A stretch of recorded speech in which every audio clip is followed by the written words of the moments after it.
কেন একজন স্কুল শিক্ষক তার ছাত্রীকে টুকরো টুকরো করে মারল, এই পুরা কেসটাই আমি আপনাদেরকে আজকে এক্সপ্লেন করব। খ্যাতি ছিল খুব মেধাবী একজন মেয়ে, খুব মেধাবী মানে খুবই মেধাবী। তার বাবা মা খ্যাতির পড়ালেখার ব্যাপারে খুবই সচেতন ছিল। যেহেতু খ্যাতিরা ছিল অনেক গরিব পরিবারের, সেজন্য তার বাবা মা খুব ছোটোবেলা থেকেই যখন দেখতে পারে খ্যাতি অনেক ব্রিলিয়ান্ট স্টুডেন্ট, তখন তারা টাকা জমানো শুরু করে। কারণ তাদের স্বপ্ন খ্যাতিকে বিদেশে পাঠাবে, সেখানে সে পোস্ট গ্র্যাজুয়েশন করবে এবং পিএইচডি করবে। তো খ্যাতিও খুব ভালো করে পড়ালেখা করছিল, তার দিন খুব ভালো যাচ্ছিল, পড়ছিল। হঠাৎ সে একটা মেসেজ পায় যে সে কোনো একটা ম্যাগাজিনে আর্টিকেল লিখেছিল এবং সেখানে সে লাকি ড্রতে 20,000 টাকা পেয়েছে। তখন খ্যাতি চিন্তা করে দেখলো সে আসলে ম্যাগাজিনে একটা আর্টিকেল লিখেছে, তাহলে সে অবশ্যই পুরস্কারটা পায়।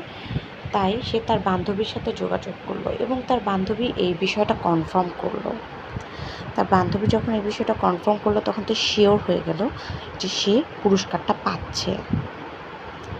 সেজন্য খ্যাতি কী করলো, তার বাবা মাকে বিষয়টা শেয়ার করলো যে আমি তো এরকম পুরস্কার পাচ্ছি, ম্যাগাজিনে আমি একটা আর্টিকেল লিখেছি, আমাকে কাঠমান্ডু যেতে হবে। তো খ্যাতির বাবা মা খ্যাতিকে একা ছাড়লো না, তাদের বাসার যে কাজের লোক ছিল তাকে নিয়ে খ্যাতিকে পাঠালো, কারণ সেটা তার পরিচিত জন, তার বান্ধবী শিওর করেছে সেজন্য। তো সে গেল কাঠমান্ডুতে গিয়ে খ্যাতির ফোন বন্ধ, কোনো যোগাযোগই নেই এবং তার বান্ধবীর ফোনও বন্ধ, কোনো ধরনের যোগাযোগ নেই। খ্যাতির বাবা মা খুবই চিন্তিত হয়ে পড়লো, তাই খ্যাতিকে যে নাম্বারটা দিয়েছিল সেই নাম্বারে বারবার কল করছিল, কারণ খ্যাতি যেখান থেকে লাকি ড্রয়ের পুরস্কারটা পাবে তার নাম্বার তাকে বাবা মাকে দিয়ে গিয়েছিল। সেখানেও ফোন করে দেখে ফোন বন্ধ। তো খ্যাতির বাবা মা অনেক খুঁজতে থাকলো খ্যাতিকে, কিন্তু পাচ্ছিল না। পরে একদিন কিডন্যাপার খ্যাতির বাবা মাকে কল করে বলল, আপনার মেয়েকে কিডন্যাপ করেছি, যদি বাঁচাতে চান 10 লাখ টাকা দেবেন, আর যদি পুলিশকে জানান তাহলে আপনার মেয়েকে জ্যান্ত পাবেন না। তো খ্যাতির বাবা মার একটা মাত্র মেয়ে খ্যাতি, তারা সর্বোচ্চ চেষ্টা করে যাচ্ছিল যেন খ্যাতিকে তারা বাঁচাতে পারে এবং পুলিশকে না জানায়। তো ক্রিমিনালের কথা মতন তারা 10 লক্ষ টাকা কোনো মতে ব্যাংক লোন নিয়ে, মানুষের কাছ থেকে ধার নিয়ে, আর খ্যাতির পড়ালেখার জন্য যা জমিয়েছিল তা মিলিয়ে খ্যাতিকে ছাড়াতে যায়। মাইক্রোতে করে একবার বলে দার্জিলিং আসতে, বর্ডার পার করে, মানে বিভিন্ন জায়গার কথা বলে এক জায়গায় থামায় এবং তাদেরকে বলে আপনার কাজের লোককে দিয়ে টাকাটা পাঠান। পরে কাজের লোককে দিয়ে টাকাটা পাঠাচ্ছে হোটেলের ভিতরে। পরে কাজের লোক একাই ফিরে আসলো।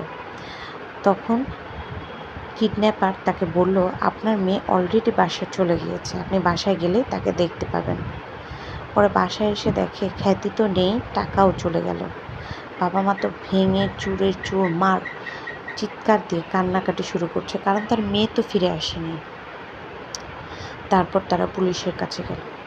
পুলিশ কেসটা তদন্ত করলো এবং বলল, কেন আপনারা আগে জানাননি। তারপর তারা তদন্ত করতে করতে দেখলো, তখন তারা বলল, আপনাদের কি কাউকে সন্দেহ হয়? তখন তারা বলল, কাঠমান্ডুতে যখন আমরা গিয়েছিলাম তখন আমরা খ্যাতির ম্যাথ টিচারকে দেখছিলাম, খ্যাতি এই টিচারের কাছে ম্যাথ পড়তো। তখন তারা এই টিচারটাকে খুঁজতে লাগলো, কারণ তারা এই পরিচিত লোক এই একজনকেই দেখেছিল কাঠমান্ডুতে।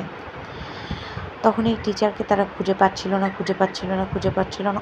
অনেক খোঁজার পর তাকে খুঁজে পেল এবং তাকে ধরে আনার পরে সে অসংলগ্ন কথা বলছে। তখন তাকে যখন রিমান্ডে নেওয়া গেলো তখন তো সে স্বীকার করলো যে আসলে খ্যাতিকে সে ম্যাথ পড়াতো।